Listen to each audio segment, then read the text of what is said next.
సికింద్రాబాద్ హైదరాబాద్ రెండు కూడా ఈరోజు కాదు శతాబ్దాలుగా 1591లో హైదరాబాద్ మహానగరానికి ఆనాడు కులీ కుతుబ్ షా గారు పునాది వేస్తే ఆ తర్వాత విస్తరించే క్రమంలో హైదరాబాద్ విస్తరిస్తూ మరి జంట నగరాలుగా అటు సికింద్రాబాద్ ఇటు హైదరాబాద్గా మరి జోడెద్దుల మాదిరిగా ఒకదాన్ని ఇంకోదాన్ని విరదీయలేకుండా అట్లా అభివృద్ధిలో కానీ అల్టిమేట్గా విస్తరణలో కానీ రెండు నగరాలు భారతదేశంలో అదేవిధంగా ప్రపంచవ్యాప్తంగా కూడా ఇంగ్లీష్లో ట్విన్ సిటీస్ అని అలాగే తెలుగులో జంట నగరాల పేరుతో అందరికీ కూడా ఈ ప్రాంతం గురించి తెలిసిన వాళ్ళందరికీ కూడా సుపరిచితమైన నగరాలు హైదరాబాద్ సికింద్రాబాద్.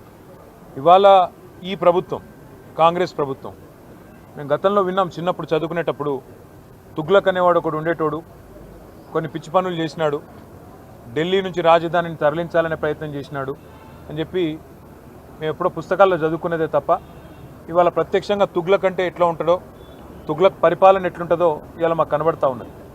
ఒక పిచ్చోడి చేతిలో రాయి మాదిరిగా గెలిచిందేమో ప్రజలకి కేసీఆర్ గారి కంటే ఎక్కువ మేలు చేస్తా అని చెప్పి గెలిచినారు. కళ్యాణ లక్ష్మి అంటే కాదు తులం బంగారం అన్నారు. 10,000 రైతు బంధు అంటే కాదు 15,000 ఇస్తామన్నారు. ఒక ముసలమ్మకు మాత్రమే పెన్షన్ ఏంది, ఇద్దరికి ఇవ్వాల పెన్షన్, అది కూడా 2,000 కాదు 4,000 ఇస్తామన్నారు. ఇవన్నీ కూడా 100 రోజుల్లోనే చేస్తాము, 6 గ్యారంటీలు 420 హామీలు అని అడ్డగోలు అబద్ధాలు చెప్పి అధికారంలోకి వచ్చారు. మరి అధికారంలోకి వచ్చిన తర్వాత 6 గ్యారంటీలేమో అటకెక్కించినారు, 420 హామీలు మరి ఏ మూలకు పోయినాయో తెలియదు. కానీ ఇవాళ చేస్తున్నది ఏంది, మొట్టమొదటి పని టీఎస్ను టీజీ అన్నారు, అది జరిగింది. దానివల్ల ఏ జీవితం మారిందో, ఎవరికి ఆనందం కలిగిందో, ఏ పేదవాడికి లాభం కలిగిందో ఇప్పటివరకు తెలియదు. తెలంగాణ తల్లిని తీసేసి కాంగ్రెస్ తల్లిని తీసుకొచ్చి పెట్టినారు. అట్లాగే ఆ తల్లి చేతుల్లో తెలంగాణకు ప్రతీకగా ఉండే బతుకమ్మను తీసి పక్కన వారేసినారు. అసలు తెలంగాణ అస్తిత్వానికే దెబ్బకొట్టే విధంగా మరి ఆ తల్లి రూపునే మార్చి ఇవాళ ఒక దివాలా తీసిన కళావిహీనంగా ఉన్న కాంగ్రెస్ తల్లిని మన మీద రుద్దే ప్రయత్నం బలవంతంగా ఒకవైపు. ఇంకా విచిత్రం, రాచరిక పోకడలు అంటాడు. ఏమనంటే హైదరాబాద్కి నిషాన్ చార్మినార్, ఆ చార్మినార్ని తీసేస్తా అంటాడు. ఏది, మన తెలంగాణ రాజముద్ర నుండి. కాకతీయ రాజులు, కాకతీయ డైనాసిటీ వారు తెలంగాణకు చేసిన విశేషమైన మేలు మీరు చూడాలి అనుకుంటే మీరు తెలంగాణలోని ఏ జిల్లాకి పోయినా వారు కట్టించిన చెరువులు, వారి ఆధ్వర్యంలో జరిగిన వ్యవసాయ పురోగతి ఇవన్నీ మీకు కనబడతాయి. అట్లాంటి కాకతీయుల కళా ప్రభావానికి, కాకతీయ గొప్పతనానికి వెలుగుగా ఉన్న వరంగల్కు చిహ్నంగా మారుపేరుగా ఉన్న కాకతీయ కళాతోరణాన్ని తీసేస్తారు. ఇట్లా అపసవ్యపు పనులు, దిక్కుమాలిన పనులు, తుగ్లక్ పనులు తప్ప ఈ ముఖ్యమంత్రి గారు చేసిందేమీ లేదు. ఇంకా విచిత్రమైన విషయం ఏమంటే కేసీఆర్ గారి నాయకత్వంలో అధికార వికేంద్రీకరణ జరగాలి అని చెప్పి, ప్రజల దగ్గరికి పాలన పోవాలి, ప్రజాపాలన అంటే నిజమైన నిర్వచనం ప్రజల దగ్గరికి ఎంత సన్నిహితంగా పాలన ఉంటే అంత మంచిదని చెప్పి 10 జిల్లాల తెలంగాణని 33 జిల్లాలు చేసుకున్నాం. కొత్త రెవెన్యూ డివిజన్లు ఏర్పాటు చేసుకున్నాం, కొత్త మున్సిపాలిటీలు, కొత్త మండల కేంద్రాలు, అట్లాగే తాండాలు గ్రామ పంచాయతీలుగా అట్లా కేసీఆర్ గారి నాయకత్వంలో ప్రజల దగ్గరికి పరిపాలన తీసుకొని పోయే ప్రయత్నం చేసినాం. హైదరాబాద్ మహానగరంలో కూడా గతంలో 24 సర్కిల్ ఉంటే గ్రేటర్ హైదరాబాద్ మున్సిపల్ కార్పొరేషన్లో 30 సర్కిళ్లకు పెంచుకున్నాం. గతంలో 4 జోన్లుంటే 6 జోన్లు చేసుకున్నాం. ప్రతి జోనల్ కమిషనర్కి, ప్రతి డెప్యూటీ కమిషనర్కి శాంక్షన్ లిమిట్స్ పెంచుకున్నాం. అంటే ఇవన్నీ చేసుకున్నాం, కానీ హైదరాబాద్ అస్తిత్వాన్ని మాత్రం మేము ముట్టుకోలేదు, హైదరాబాద్ అస్తిత్వాన్ని దెబ్బతీసే ప్రయత్నం చేయలేదు. ఎందుకంటే హైదరాబాద్ అనేది ఒక హైదరాబాద్ ప్రజలకు సంబంధించి కాదు, తెలంగాణ ప్రజలందరికీ గర్వకారణమైన ఒక ఐడెంటిటీ హైదరాబాద్ సికింద్రాబాద్ జంట నగరాలు అంటే మనం చిన్నప్పటి నుంచి వింటున్న మాట. అట్లాంటిది ఇవాళ ఈ తుగ్లక్ ముఖ్యమంత్రి ఆయన తీసుకున్న ఒక నిర్ణయం వల్ల సికింద్రాబాద్కు ఒక ఐడెంటిటీ అనేది లేకుండా, ఒక అస్తిత్వం అనేది లేకుండా సికింద్రాబాద్ని శాశ్వతంగా చరిత్ర పుటలకి మరి పరిమితం చేసే విధంగా ఈ ముఖ్యమంత్రి, ఈ ప్రభుత్వం తీసుకున్న ఒక నిర్ణయాన్ని వ్యతిరేకిస్తూ, ఒక రాజకీయ పార్టీ కాదు, సికింద్రాబాద్లోని అన్ని వర్గాల ప్రజలు ఒకటై, దానిలో అక్కడ ఉన్న ప్రజాప్రతినిధులంతా మా వాళ్ళు. సికింద్రాబాద్ ఎమ్మెల్యేగా పద్మారావు గారు ఉన్నారు, సనత్ నగర్కి శ్రీనివాస్ యాదవ్ గారు ఉన్నారు, అట్లాగే మరి మా నాయకులందరూ ఎమ్మెల్యేలు, ఎమ్మెల్సీలు ఉన్నారు. వారందరినీ కూడా వారు ఆహ్వానించారు. సికింద్రాబాద్కు సంబంధించిన పుర ప్రముఖులు, సికింద్రాబాద్కు సంబంధించిన మరి సికింద్రాబాద్ ప్రేమికులు వారు ఆహ్వానించి సికింద్రాబాద్ అస్తిత్వాన్ని మేము పుట్టిందాడినే మరి ఇక్కడ పుట్టిన బిడ్డలుగా మరి మీరు కదా కాపాడాలి. ఈ ప్రభుత్వం తుగ్లక్ పనులు చేస్తుంటే మీరేం చెయ్యరా అని వారు మీటింగులు పెట్టి పిలిస్తే మేము మా పార్టీగా పోయి చెప్పినాము. ఏం చెప్పాము? ఈ జంట నగరాలు జోడెద్దులు, ఈ జంట నగరాలకు స్పెషల్ ఐడెంటిటీ ఉన్నది. లష్కర్ అంటారు, పట్నం అంటారు. ఇట్లాంటి అస్తిత్వాన్ని దెబ్బతీయకండి, అనవసరంగా తుగ్లక్ పనులు చేయకండి. మీకు అధికారం ఇచ్చింది 6 గ్యారంటీలు అమలు చేయమని, మీకు అధికారం ఇచ్చింది 420 హామీలు ఏవైతే మీరు చెప్పారో అమలు చేయమని, మీకు అధికారం ఇచ్చింది బీసీలకు 1,00,000 కోట్లు పెడతామని మీరు చెప్తే దాన్ని నమ్మించినారు. మీకు అధికారం ఇచ్చింది ఎస్సీలకు ఎస్టీలకు కేసీఆర్ గారు 10 లక్షలు ఇస్తున్నాడు దళిత బంధు, నేను 12 లక్షలు ఇస్తానంటే నమ్మి మీకు ఇచ్చారు. మరి 2 ఏళ్ళు అయింది. హైదరాబాదు సికింద్రాబాదు ఈ జంట నగరాల్లో ఒక ఇల్లు కట్టినావా? కనీసం ఒక ఇటుక పెట్టినావా ఈ 2 ఏళ్లలో? ఒక్క ఇల్లు కనీసం 2 ఏళ్ళు అయిపోయింది, చేయలేదు, మంజూరు చేయలేదు. ఒక్క కొత్త రోడ్ వేసినావా? ఒక్క కొత్త ఫ్లైఓవర్ కట్టినావా?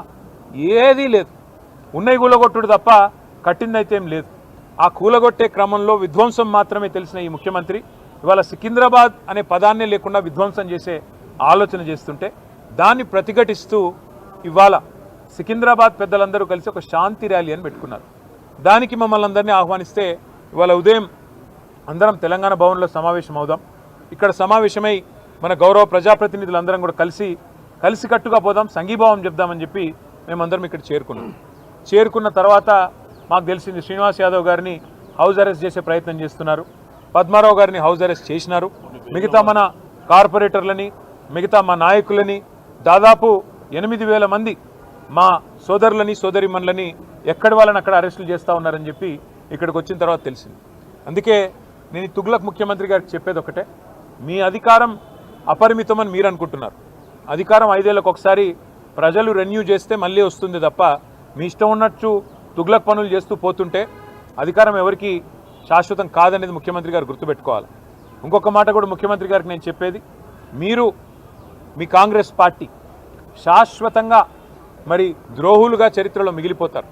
తెలంగాణ అస్తిత్వాన్ని దెబ్బతీసిన ద్రోహులుగా, తెలంగాణ తల్లిని రూపుమాపి కాంగ్రెస్ తల్లిని ప్రతిష్ఠించిన ద్రోహులుగా, తెలంగాణ సంస్కృతిని తెలంగాణ అస్తిత్వానికి చిహ్నమైన కాకతీయ కళాతోరణాన్ని, చార్మినార్ని, తెలంగాణ ఆడపడుచులకు అత్యంత ప్రీతిపాత్రమైన బతుకమ్మని, వీటిని దెబ్బతీసిన ద్రోహులుగా నీ ప్రభుత్వం నీ పార్టీ నిలబడిపోతుంది. అదే కోవలో అదే వరుసలో సికింద్రాబాద్ అస్తిత్వాన్ని కూడా మీరు ఏదైతే దెబ్బతీసే ప్రయత్నం చేస్తున్నారో ఇది మీకు మంచిది కాదు. ఒకటి మాత్రం పక్కా, ఇవాళ మీరు ఈ ర్యాలీని ఏదో భగ్నం చేసి మా వాళ్ళని కొంతమందిని అరెస్ట్ చేసి మీరేదో సాధించినాము అని చెప్పి మీరు పైశాచికానందం పొందొచ్చు, కానీ ఇది తాత్కాలికం మాత్రమే. తప్పకుండా శ్రీనివాస్ యాదవ్ గారు చెప్పినట్టు కోర్టుకి పోతాం.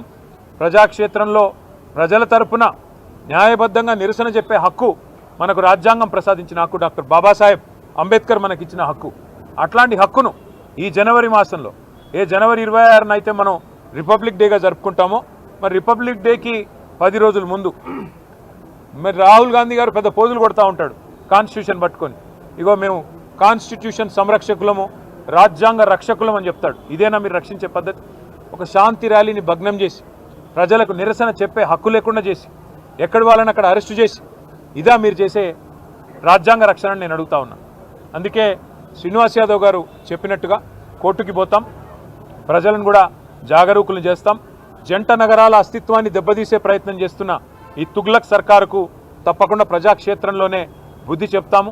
అట్లాగే నాకైతే సంపూర్ణమైన విశ్వాసం ఉంది, తప్పకుండా మళ్ళీ కేసీఆర్ గారి నాయకత్వంలో మా పార్టీ తిరిగి ప్రజల దీవెనలతో తప్పకుండా ప్రజల ఆశీర్వాదంతో అధికారంలోకి వస్తుంది. గతంలో మేము రాజశేఖర రెడ్డి గారి ప్రభుత్వం ఎంసీహెచ్ను జిహెచ్ఎంసీ చేస్తే మేమేం వ్యతిరేకించలేదు. ఎందుకంటే హైదరాబాద్ అస్తిత్వాన్ని ఆయన ముట్టుకోలేదు. కానీ ఇవాళ ఈ ముఖ్యమంత్రి హైదరాబాద్ అస్తిత్వాన్ని దెబ్బతీసి జంట నగరాలుగా కాకుండా ఏదో 4th సిటీ అంట, ఫ్యూచర్ సిటీ అంట. ఫ్యూచరే లేని ముఖ్యమంత్రి ఫ్యూచర్ సిటీ కడతానంటే ఎవరు నమ్ముతాడు? ఎవరు దాన్ని విశ్వసిస్తారు? అందుకే మేము చెప్పేది ఒకటే, మళ్ళీ మా ప్రభుత్వం అధికారంలో ఖచ్చితంగా వస్తుంది. గతంలో 33 జిల్లాలు ఏర్పాటు చేసింది కేసీఆర్ గారి ప్రభుత్వం. 10 జిల్లాలు ఉన్న తెలంగాణని 33 జిల్లాలు చేసింది కేసీఆర్ ప్రభుత్వం. ఒకవేళ సికింద్రాబాద్ ప్రజల మనోభిష్టమే అయితే, సికింద్రాబాద్ ప్రజల మనోభిష్టం సికింద్రాబాద్ జిల్లా కావాలన్నదే ఉంటే తప్పకుండా మరొక జిల్లాగా సికింద్రాబాద్ని కూడా ఏర్పాటు చేసే దిశగా మా ప్రభుత్వం వచ్చిన తర్వాత ఆలోచన చేస్తాం. ఈ ముఖ్యమంత్రి గారు ఉన్న జిల్లాలు తీసేస్తా అంటున్నాడు. ఆయన కోపం ఏందో ఆయన బాధ ఏందో మాకైతే అర్థం కావట్లేదు. ఎవడైనా తెలివైన ముఖ్యమంత్రి 2016లో జిల్లాలు ఏర్పడితే 10 ఏళ్ల తర్వాత జిల్లాలు సెటిల్ అయ్యి కలెక్టర్లు కూర్చొని ప్రజలు అలవాటు పడి ప్రజలు కరీంనగర్ పోయే వాళ్ళు సిరిసిల్లలోనే పనిచేసుకుంటుంటే మహబూబ్ నగర్ పోయే వాళ్ళు గద్వాలలోనే కలెక్టర్ గారిని కలుస్తుంటే నీకొచ్చిన నొప్పి ఏంది నేను అడుగుతా ఉన్నా. 33 జిల్లాల్లో 33 కలెక్టరేట్లు కట్టుకున్నాం. ఒక్కో కలెక్టరేట్ మీ మంత్రి కోమటిరెడ్డి వెంకటరెడ్డి చెప్పిండు, మేము చెప్పడం కాదు. ఇలాంటి కలెక్టరేటు ఏదైతే ఇక్కడ ఉన్నదో భువనగిరి కలెక్టరేట్ చూసినాక కోమటిరెడ్డి వెంకటరెడ్డి ఆనాడు ఎంపీగా చెప్పినాడు కొన్ని రాష్ట్రాల్లో సెక్రటేరియట్లు కూడా ఉండే ఇట్లా అని చెప్పినాడు. గంత అద్భుతంగా సెక్రటేరియట్ కంటే కూడా తలదన్నే విధంగా కలెక్టరేట్లు కట్టి ప్రజల దగ్గరికి పాలన తెచ్చి ప్రజల మనోభావాలను గౌరవిస్తే ఈ ముఖ్యమంత్రికి వచ్చిన ఇబ్బంది ఏంది, ఈ ప్రభుత్వానికి వచ్చిన ఇబ్బంది ఏందని మేము అడుగుతా ఉన్నాం.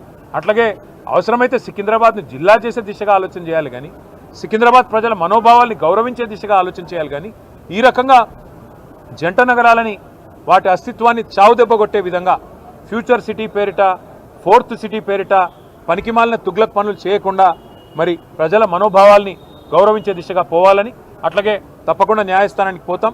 శాంతి ర్యాలీ ఇవాళ నిజానికి కొన్ని వేల మంది అనుకున్నాం కానీ కోర్టు పర్మిషన్ ఇస్తే ఎంత బ్రహ్మాండంగా చేయాలో అంతకంటే గొప్పగా చేసి చూపెడతామని చెప్పి కూడా తెలియజేస్తూ సికింద్రాబాద్ ప్రజలకి మేము చెప్తా ఉన్నాం, ఈ తుగ్లక్ ముఖ్యమంత్రి ఒకవేళ తుగ్లక్ పనులు చేసినా దాన్ని తిరిగి మార్చి మీ మనోభావాల్ని గౌరవించే బాధ్యత బీఆర్ఎస్ తీసుకుంటుంది.